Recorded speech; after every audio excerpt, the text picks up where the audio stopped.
On va remonter ça pour pas que tout le monde pense que je suis tout nue. Allô tout le monde, j'espère que vous allez bien. Merci d'avoir cliqué pour regarder. Donc aujourd'hui, ça me fait super plaisir de vous introduire à ma nouvelle série de vidéos YouTube qui s'intitule Parle-moi. Et dans la série, en fait, comment ça se passe, c'est qu'à chaque mois, je vais inviter une personne ou des invités spéciaux à venir me jaser de plein de choses. J'avais tellement hâte de partir cette série, guys. Vous savez pas à quel point. Moi, dans la vie, je suis quelqu'un qui aime ça en apprendre davantage sur les gens et aussi sur les enjeux qui composent ce monde. Et je suis certaine, ou du moins je considère que tout le monde dans la vie a quelque chose à dire, une opinion à partager, un avis. Et ça parce que t'es pas sur YouTube, que tu fais pas de vidéos à toutes les semaines pour dénoncer X cause que t'as nécessairement rien à dire. Et en fait, c'est la raison principale qui m'a amenée à créer cette nouvelle série parce que moi, j'ai envie de vous entendre. J'ai envie que vous veniez me jaser, que vous veniez me partager une expérience. Pas nécessairement ce que vous avez mangé hier pour souper, là, ça intéresse personne. Donc, si tu te sens interpellé et que tu te dis oui, j'ai quelque chose à partager et puis j'ai envie de venir t'en parler, Régine, écrivez-moi, ça sur Facebook, sur Instagram. Je vais vous lire. Puis si jamais le sujet que vous voulez venir partager m'intéresse, je vais vous inviter puis on va jaser de ça. Donc sinon, aujourd'hui, je vais vous laisser sur ma première capsule qui parle de l'adoption avec deux de mes amis. Puis j'ai super hâte que vous écoutez ça parce qu'on a eu bien du fun à la filmer. Donc sur ce, c'est parti! Get it how I live it. I live it how I get it. Come the motherfucking digits. Ok, bonjour les filles! Allô, ça va bien? Très bien, vous? Oui. Tout d'abord, merci d'avoir accepté de participer à ma première capsule pour ma nouvelle série de vidéos.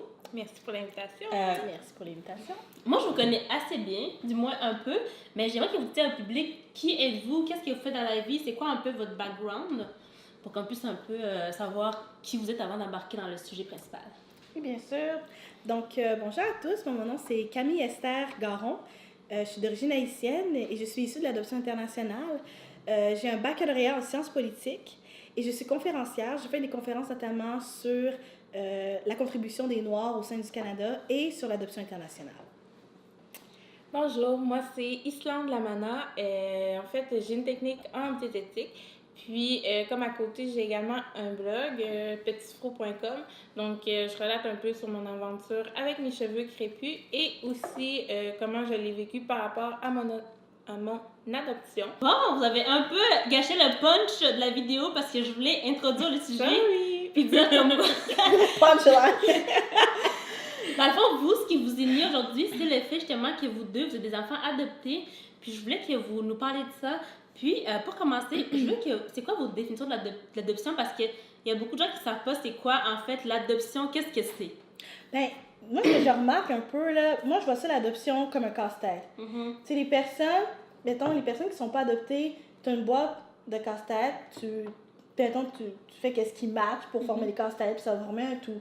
Mais nous, les adoptés, on a déjà une boîte, mais tu as des morceaux qui sont manquants, puis parfois, on ne va jamais les retrouver. Il va falloir compléter notre vie en sachant qu'il y a des choses qu'on ne va jamais connaître.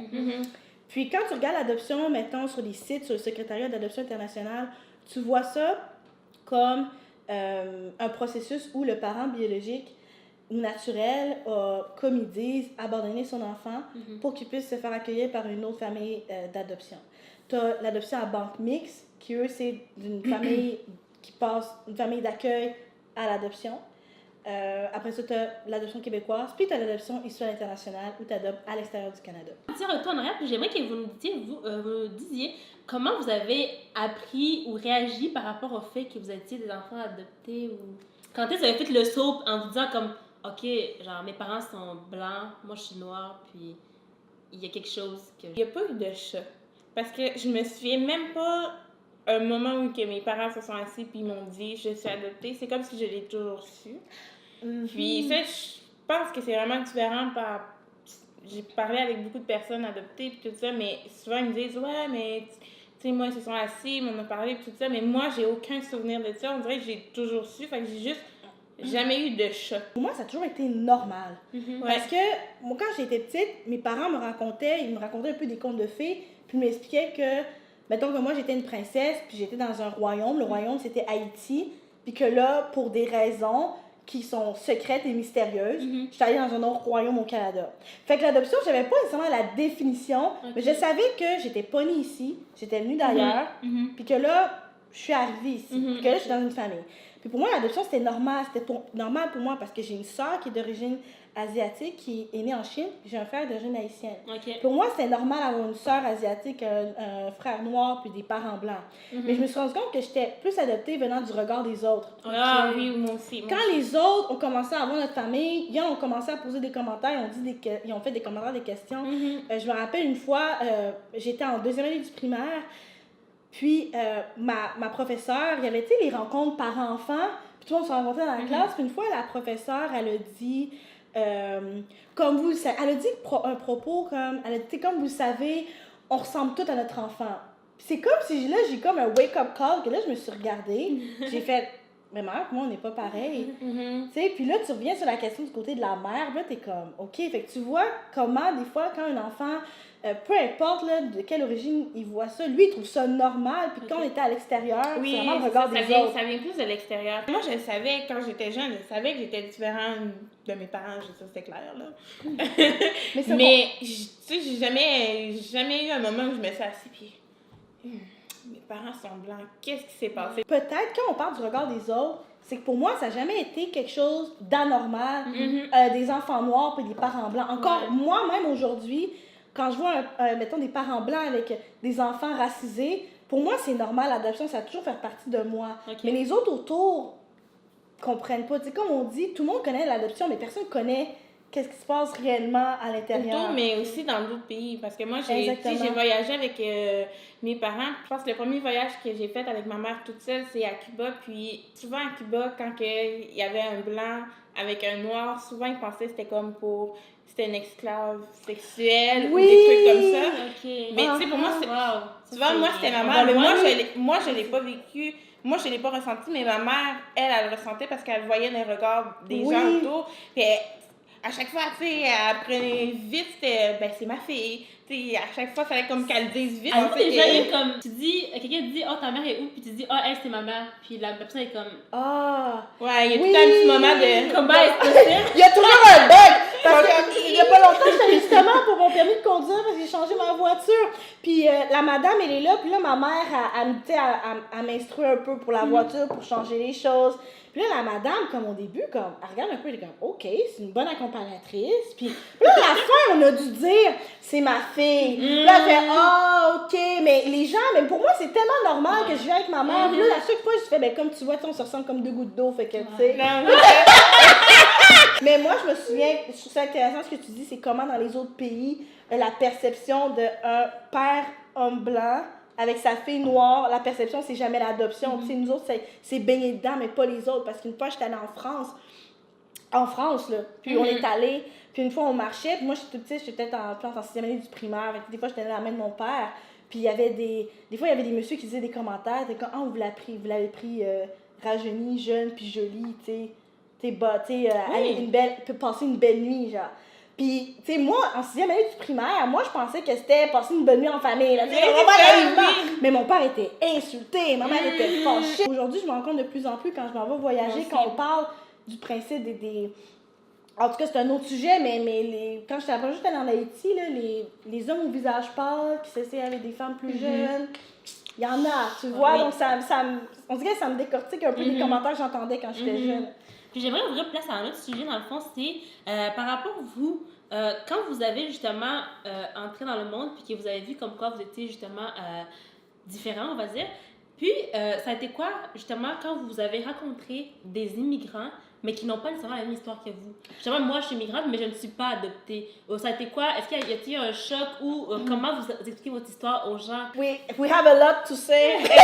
J'avais une petite peur, en fait, d'aller vers les gens, soit les gens noirs qui venaient d'Afrique ou qui venaient d'ailleurs, parce que je savais qu'on allait me poser énormément de questions, puis sur des questions culturelles, puis tu vois, moi, j'avais pas nécessairement les réponses, puis justement, ça me stressait de pas avoir les réponses, puis en même temps, je me disais, tu sais, je devrais connaître, puis je me mettais un peu une petite pression par rapport à ça, donc je pense que je dois faire peut-être 6 ans là, que j'approche vraiment les gens d'une autre culture, mais avant ça, j'étais plus à l'aise, en fait, d'être avec des Blancs que d'aller vers des gens de d'autres cultures. Oui. Parce que je savais qu'au moins, avec les Québécois, tu dis, je suis adoptée, c'est beau, c'est correct. Mais avec les... tu vois, avec les immigrants, c'est comme, là, c'est d'autres questions, puis après ça, c'est, puis là, ils vont me parler créole. Puis tu comprends pas le créole. Erreur d'une vie, pas comprendre le créole. Mais je crois que c'est un wake-up call, comme moi, ça m'a toujours fait, parce que, tu sais, j'étais à Montréal, mais j'étais dans une banlieue majoritairement blanche. Encore à Québec, j'étais encore majoritairement dans un endroit blanc. Puis la première fois, ça m'est arrivé comme à 15-16 ans. Je suis allée comme à un party.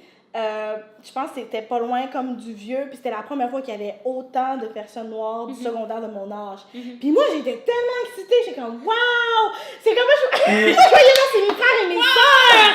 Puis là, tu commences à les rencontrer. Puis là, ils disaient d'où tu viens. Là, je suis genre, tu sais, je suis québécoise. Parce que moi, avant, j'adore le Québec, je suis québécoise et tout. Puis là, aujourd'hui, je viens d'Haïti. Puis là, ils me disent, OK, comme t'habites où? Là, je leur dis où j'habite. Fait, hey, c'est riche, c'est un coin riche, ça? Moi, je lui ai dit, t'es-tu adoptée? Là, je suis genre, oui! Full heureuse. Là, il y avait comme un peu comme une barrière qui s'est faite. Puis en plus, moi, je les entendais parler. Il y en avait qui parlaient de leur langage, il y en avait qui parlaient de leur pays, il y en avait qui parlaient de leur famille. Puis là, j'ai commencé vraiment à me questionner, à savoir, OK, comme, peut-être que je suis pas juste québécoise, peut-être qu'il y a un autre côté que je connais pas. Puis ça, par contre, ce qui m'a fait mal, c'est qu'on a utilisé beaucoup le terme de fausse noire pour des personnes adoptées. Ça fait mal. Puis c'était difficile parce que c'était vraiment difficile, en fait, pour moi. Je sais pas si ça a été ça pour toi aussi dans cette expérience-là, mais c'est difficile de se faire dire que t'es blanche à l'intérieur du noir. Puis c'est comme, OK, si on comprenait pas encore la définition que l'identité, des fois, c'est une complexité, puis ça peut se mélanger. Je sais pas si les gens comprennent à quel point, quand tu dis ça à quelqu'un, ça fait tellement mal. Propos, Oreo, Whippet, mais en des fait, propos comme ça. ils se permettent de te reprendre. Puis j'ai fait l'expérience. Souvent, je me présentais des deux façons. Souvent, je disais, je suis haïtienne. Mais ils disaient, ouais, mais t'as pas de l'air haïtienne. Puis je disais, je suis québécoise. Puis tout ça. Puis là, encore là, il y avait un problème. Mais si je disais que je suis québécoise, ils me disaient, non, t'es pas québécoise, t'es noire. Mais je suis là, mais comment je suis censée me présenter? Moi, à un moment donné, j'étais rendue à dire que j'étais canadienne, québécoise, d'origine haïtienne, ayant des ancêtres africains. Là, je disais tout, toutes les choses. Mais pareil, on parlait quand même en créole, puis on disait quand même que j'étais fausse noire. Puis c'est comme un peu... Moi, à un moment donné, je me suis sentie une pression, puis j'étais rendue stressée d'être avec des immigrants, parce que j'avais le stress de genre... me faire dire que j'étais une fausse noire. Fait que là, j'étais de plus en plus avec des personnes blanches, puis à un moment donné, j'étais rendue à dire, OK, je suis canadienne, tu vois, ça va comme passer pour tout, je suis canadienne. Mais, tu sais, il y a cette dynamique-là que même moi, non seulement j'étais stressée des immigrants, mais j'étais encore plus stressée de rencontrer des Haïtiens. Moi aussi, parce que ça, là, un Haïtien qui te parle en créole, une fois, c'est m'est arrivé, une fois, j'étais à la place Laurier, puis je marchais, un Haïtien passe, commence à me parler en créole, là, je fige. Il dit, t'es pas haïtienne? Il dit, tu sais, je sais pas parler créole. T'es adoptée? Puis là, il commence à rire, pas parler créole, mes amis, pas parler créole, adoptée. Mais tu sais, je sais, c'est pas. Aujourd'hui, on en rit, là. Mais moi, à 15 ans, je suis genre, oh my. C'est pas pour protéger les Haïtiens, puis c'est pas non plus pour s'attaquer aux immigrants, mais c'est juste pour essayer de comprendre que les adoptés à cet âge-là, on vit vraiment dans un stress, comme si on avait à faire un choix, si on se considère québécois ou haïtien. Puis sinon, là, ça marche pas. Ou genre même africain, parce qu'il y a des Haïtiens qui ne considèrent pas comme africains, puis là, il y a aussi mais non, mais t'es africaine, mais je comprends pas, je sais pas, de où que je viens, je sais pas. Mais on dirait que je peux comme un peu relate en fond à l'histoire que tu dis, justement, par rapport au fait que quand t'es en présence des gens qui viennent d'Haïti, t'es plus stressé que d'encontrer des immigrants qui viennent d'ailleurs. Parce que moi, si je vais à une place, je suis plus stressée de rencontrer des personnes, justement, qui viennent de mon pays, parce qu'ils vont essayer de parler dans ma langue, puis moi, je ne parle pas ma langue. Ils vont essayer de me demander des choses sur mon pays, puis je connais pas tout. Puis je vais essayer de répondre, puis ils vont voir que je ne connais pas tout, puis ça va tellement m'irriter. Puis c'est là qu'ils vont dire comme, t'es une fausse noire, puis ils vont tout sortir ça. Mais moi, je trouve que c'est un peu plate d'un côté de devoir avoir peur des gens qui viennent de la même place que toi. Mais c'est parce que tu veux pas, tu veux te faire accepter, mais tu veux pas te faire rejeter. Il y en a beaucoup, là je parle pas de tout le monde, mais en général la société n'a pas assez la connaissance de, mettons, l'adoption internationale. Parce que il y a beaucoup d'enfants qui sont arrivés ici, puis qui ont une histoire, comme on dit, des morceaux manqués, qui peut être des traumatismes inconscients, qui peut être... ils ont eu des mauvais souvenirs dans leur orphelinat, Puis là, ils arrivent ici, puis ils veulent rien savoir parce que c'est une forme de déni ou bien une forme qu'ils veulent pas revenir à leur traumatisme. Ça a été ça aussi dans des personnes que je connais qui sont très proches de moi, des personnes qui ont été adoptées à 1 an et demi, 2 ans, puis qu'eux sont adoptés pendant un coup d'État. Donc, eux, ils ont dû... Tu sais, maintenant, moi, j'ai un connais en particulier que lui, il a dû être dans un hôpital pendant plusieurs mois, puis il a été âgé de comme 1 an et demi. Il est arrivé ici, au Québec, il avait beaucoup de cauchemars, puis il voulait rien savoir. Aujourd'hui, il est rendu à 28 ans, puis il commence à s'intéresser à son pays d'origine. Il commence à vouloir aller. Mais tu vois, à aller dans son pays, puis pourtant, l'adoption, c'est tellement unique à chacun, parce que moi, dès que j'avais 7 ans, je voulais y aller, tu sais, alors que lui, tu sais, c'était une autre histoire. Fait que souvent, les gens, ils comprennent pas ça, ils comprennent pas aussi quel a été notre background avant qu'on arrive ici. Mais je pense que ça vaut la peine, avant qu'une personne veuille adopter, peut-être parler avec une personne qui a été adoptée. Parce que moi, j'ai écouté une vidéo d'une youtubeuse, justement, qui a été adoptée, puis elle est venue à son pays d'origine, ça fait comme l'été passé, je crois. Puis elle racontait à quel point elle était reconnaissante d'avoir été adoptée, puis à quel point la vie qu'elle a actuellement, elle ne l'aurait pas eue si elle n'avait pas été adoptée. Puis moi, je trouvais ça intéressant parce que je me disais, c'est pas tous les adoptés, peut-être qu'ils sentent autrement, mais je trouvais ça intéressant qu'ils disent, je remercie mes parents de m'avoir adoptée. Tu sais, peut-être que ses parents, justement, qui l'ont adopté, ses parents québécois, tu sais, eux, ça leur fait quand même chaud au cœur d'entendre ça. Mais veut pas, il y a des familles qui sont comme, oh, je ne vais pas adopter parce que mon enfant ne va jamais avoir le sentiment que c'est mon enfant parce qu'on n'est pas pareil. Ben, j'ai pas C'est vrai que ça doit être une pression, par exemple. T'as-tu déjà eu cette conversation-là avec tes parents sur la question d'adopter ou pas? Parce que moi, j'en ai eu une il y a pas longtemps, puis ma mère, elle me dit ça. Ma mère, des fois, elle me dit que elle a tellement eu un stress d'adopter parce que, tu sais, c'est 100% ou c'est 0, ça marche pas. Mettons qu'il y a des familles, là, il y a des familles biologiques, il y a des familles naturelles, ok, que, bon, il y a des roulements, des fois ça marche pas et tout, mais des fois, l'adoption, c'est 50-50. Oui. Puis on dirait qu'il y a vraiment ce stress-là, puis j'en ai déjà parlé à mes parents de ça, puis je crois aussi que faut pas trop mettre de pression aux parents adoptifs, parce que je crois qu'il y en a beaucoup qui font de leur possible. Je pense que la problématique, c'est la manière comment on présente l'adoption, puis la manière comment se déroule l'adoption, parce que, justement, mettons qu'on parle des voix, c'est quelle personne qui parle sur la situation des adoptés? C'est des experts, c'est des travailleurs sociaux, c'est des psychologues. Je crois que c'est important, un parent qui parle à une personne adoptée, parce qu'aujourd'hui, on est rendu des adultes. La première génération, ben pas la première génération, mais au Québec, il y a beaucoup d'adoptions dans les années 80, 90, surtout 95, jusqu'à comme 2000. On est rendu des adultes, on est rendu des adolescents, on peut adresser la parole à des parents adoptés. Il peut nous poser des questions, parce que je crois qu'il y a aussi beaucoup un manque sur le principe de la race, puis qu'est-ce que ça impliquait un enfant adopté racisé qui passe d'une majorité visible et qui devient une minorité visible en Amérique du Nord, surtout au Québec. Je sais pas si t'as-tu eu cette conversation avec tes parents? Oui, non, je l'ai eu surtout avec ma mère, parce qu'elle est plus ouverte que mon père. Je veux dire, elle a fait le choix d'adopter un enfant, mais à chaque jour, elle disait, OK, est-ce que cet enfant-là va m'aimer comme moi je l'aime? Est-ce qu'un jour, il va décider que finalement, ben, je fais pas l'affaire puis il va me jeter là, tu vois? Il y avait cette part-là aussi chez ma mère puis chez mon père également. Puis, je trouve ça intéressant que tu parles aussi des experts. Je le mets comme ça parce J'aime le guillemet! Je veux rien enlever là, aux experts puis je veux pas redéfinir les experts. Mais, moi, je me dis, t'es expert quand que tu connais la situation, mais que tu connais parce que tu l'as vécu, tu comprends?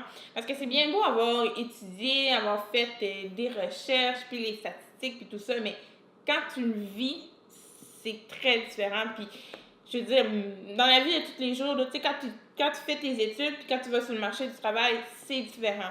Pour moi, c'est la même chose. Tu sais, le but, c'est pas, faut enlever les experts, faut enlever les travailleurs sociaux. Ça veut dire qu'il faut nous inclure dans la conversation. Oui, exactement. Il faut nous inclure. Quand, mettons, je regarde sur le site du secrétariat d'adoption internationale, quand ils disent les ateliers, parce qu'il y a plusieurs ateliers aujourd'hui, il n'y avait pas ça avant, mais aujourd'hui, il y a des parents qui peuvent assister à des ateliers sur l'abandon, le traumatisme, la relation entre le parent adoptif et le parent biologique. C'est aussi une autre affaire qu'on a beaucoup vécu. Puis, des fois, je regarde la description, puis je dis, il y a des experts, il y a des psychologues, puis il va y avoir des travailleurs sociaux, puis il va y avoir peut-être quelquefois des parents adoptifs. Mais ça me fait de la peine qu'on soit pas là, nous autres. Mais c'est jamais nous. C'est jamais nous. Puis c'est jamais, mettons, nous qui va adresser la parole. Je sais pas c'est quoi la raison, mais je crois que c'est hyper important parce que rendu à notre âge, on sait c'est quoi, on sait comment on a vécu, puis on a des expériences très différentes, toi puis moi, puis ça peut enrichir. Parce que même quand tu as fait même si tu as fait tes recherches, même si tu as fait tes statistiques ou tu as ton rapport, ben, une personne qui est adoptée, elle va pouvoir, mettons, t'enrichir dans ta recherche, elle va même pouvoir, ajouter quelque chose de plus, une autre perspective. Puis même, ça peut être une référence pour ton enfant, quand ton enfant va arriver au Québec. Mais oui, moi, j'aurais aimé ça. Oui, quand ton enfant arrive au Québec, que la question des cheveux, il y a beaucoup... Est-ce que... Justement, comme toi, cheveux. t'as un blog, Petit Truc, t'as parti justement où tu parles du cheveu crépus, les cheveux naturels. Oui. Mais toi, comme ton modèle, ta mère, elle a les cheveux quand même lisses parce que ta mère, elle est blanche. Donc, ses cheveux naturels ne sont pas les mêmes que les tiennes. Donc, toi, quand elle te coiffait, quand tu la voyais se coiffer, comment elle a fait pour comme... J'ai encore mal à la tête. En fait, ma mère est allée demander des conseils à des coiffeuses. Elle a eu des réponses qui étaient positives et des réponses négatives. Comme des coiffeuses qui disent, ben, t'aurais dû faire tes recherches avant d'adopter un enfant. Tu vois, je ne comprends pas pourquoi elle a dit ça, mais en tout cas. Mais c'est ça, quand même, elle est allée quand même se renseigner, puis honnêtement, mes cheveux étaient toujours très bien coiffés quand j'étais jeune. Mais oui, il y a eu un petit manque dans le sens, bon, quel produit utiliser? Je veux dire, elle utilisait les produits qu'elle mettait dans ses cheveux. Head and Shoulder, des affaires oui, mais au moins, j'étais toujours bien coiffée, puis elle s'est quand même renseignée, puis elle est allée au devant, puis tout ça, puis j'ai eu des tresses, tout ça, là, mais il y a eu quand même un petit manque, puis ça, je me suis rendu compte justement quand j'ai fait mon processus de... Est-ce que ta mère t'a fait défriser les cheveux? Est-ce qu'elle vous a fait défriser Oui, les cheveux? parce qu'on lui a conseillé de défriser les cheveux parce que c'était plus facile. Oh, toi, ça a été ça? Oui. OK. Moi, oh my God, j'ai encore mal à la tête, ça y penser. C'est en deuxième année du primaire, puis là, ma mère elle regarde sur Internet, puis là, elle voit des photos de femmes noires avec des tresses. Camille, ça t'intéresse-tu? Je fais, ben oui, ça m'intéresse. On arrive là-bas, pas de cheveux démêlés, pas de cheveux, genre, c'était comme... C'était écrit plus, OK? La coiffeuse, c'est une haïtienne. OK. Puis elle s'appelait Rosemine. Fait que Rosemine a été un peu ma première référence femme noire, genre, avec les cheveux. Là, elle dit à ma mère, vous êtes sûre, là? Vous êtes sûre? Elle dit oui. On a commencé à 1h l'après-midi. On a fini à 11h du soir. J'ai pleuré, j'avais mal. Mais tu sais, la coiffeuse, elle a vraiment été gentille. Puis elle a dit à ma mère, écoutez, je crois qu'on va se parler. Est-ce que vous êtes prêts à que je vous donne des conseils? Ma mère était comme, oui. Fait qu'ils se sont parlé, puis ils ont commencé vraiment à discuter de Haïti, puis à comment vraiment bien s'occuper des cheveux. Puis là, des fois, c'était même problématique. Mais c'est sûr que ma mère, elle avait manque de connaissances. Ouais. Et quand on a déménagé à Québec, là, elle savait quoi faire. Là, elle est allée direct, aller chercher des contacts pour des femmes qui savaient tresser. Elle est allée chercher, mettons, dans des magasins africains pour donner des conseils. Puis les femmes étaient très, très ouvertes. Mais ça, c'est quelque chose aussi que les parents blancs pourraient se renseigner chez les personnes adoptées. Parce que c'est pas tout le monde. Tu sais, je donne un exemple d'une personne connue. Tu sais, vous avez comme Kim Kardashian, tout le monde connaît un peu. Tu sais, qui a comme un enfant métissé. Kim Kardashian. Souvent, dans les médias, on parle du fait que comment elle coiffe les cheveux de son enfant. Puis à un moment donné, elle avait comme lissé, puis c'était comme le gros scandale. Pourquoi tu lisses les cheveux de son enfant parce que son enfant est métissé? Ouais. Elle, je trouve ça quand même bien ce qu'elle a fait. Elle disait, je sais pas comment m'en occuper, donc je vais voir des gens pour leur demander comment faire ça. Au moins, je peux lui donner ça. Mais je connais une fille qui, elle allait au secondaire avec moi. Elle a porté un tissage pendant au moins toute l'année scolaire. Oh! Mais ça, sais-tu quoi? Ça, c'est quelque chose que j'ai l'impression, là, je sais pas si c'est ça, mais ça a souvent été un stéréotype d'une personne adoptée qui prenait pas soin de ses cheveux ou qui était pas... Puis tu sais, des fois, je peux pas leur en vouloir, mais je crois que les parents... Tu sais, des parents blancs qui savent pas s'occuper de cheveux noirs d'un enfant, est-ce que c'est grave? Non. Mais il faut qu'il en ait conscience. Mais il faut juste qu'il en ait conscience puis qu'il puisse trouver des ressources nécessaires. Mais quand les parents veulent rien savoir, ben là, rendu là, c'est toi qui fais plus de mal à ton enfant qu'autre chose. Mais pour revenir à ta question de défrisage, oui, j'ai déjà eu un défrisage. Puis moi, c'était moi qui avais demandé parce que comme j'ai vraiment eu un défaut de mes cheveux. J'ai pas un défaut, mais je veux dire, j'ai beaucoup eu mal à accepter mes cheveux naturels. J'ai vraiment eu mal à laisser mes cheveux naturels parce qu'au primaire, on faisait que les toucher. Au secondaire, on faisait que les toucher aussi. Puis là, j'étais comme, OK, je suis tannée, tu sais, je veux avoir des beaux, comme on dit, the good hair. Tu sais, un cheveu droit, un cheveu lisse. Puis oui, ça l'a brûlé. Ça l'a fait mal. Mais en dehors du cheveu, comme là on parle du cheveu, puis je me dis si c'est un homme qui est adopté, peut-être que lui va pas vivre ça, Mais il y a aussi comme la crème sur le corps. Là.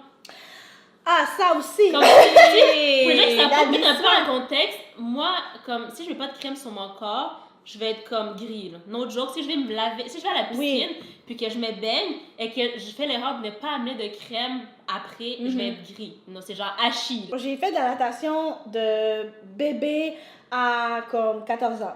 Puis quand j'étais au primaire, ma mère ne prenait pas de crème au début. Moi, je sortais de la piscine, j'étais toute grise. Pour moi, c'était bien correct. C'était toute blanc.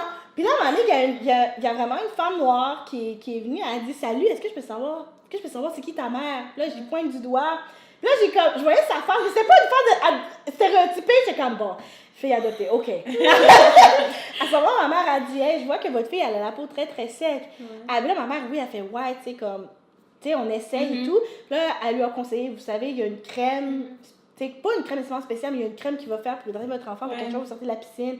Puis depuis ce temps-là, c'était une amie à ma mère à Saint-Bruno, comme les fois, ils se voyaient. Mais des fois, c'est simplement juste la discussion.